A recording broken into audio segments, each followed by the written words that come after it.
Ready ko na yung aming ulam for today. Meron tayong pritong galunggong. Itong galunggong, nilagyan ko na ng asin, paminta, at pinagaan ko ng isang kalamansi para tanggal lansa. Ito naman, yung aking labanos na atsara with sibuyas, suka, paminta, saka asukal. Brown sugar gamit ko. Tapos may tubig din para hindi ganun kaasim. Yan. Pinigaan ko rin ng kalamansi, isang piraso. Meron din akong atsarang singkamas at carrots. Kung may pipino sana yun din ang papartner ko Dahil may singkamas kami. Yan. Suka, asin, paminta din at may konting kalamansi at tubig.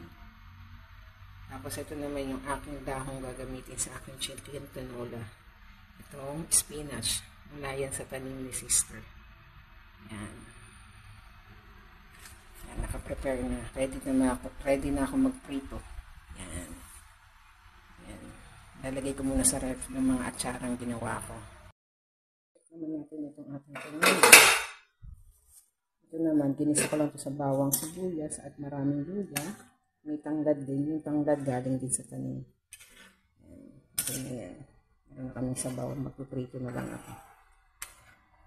Lalagay ko na lang dyan yung spinach. Yung spinach.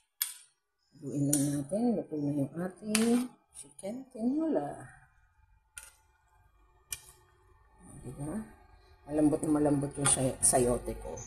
Kasi gusto nila malambot yung mga senior citizen ko.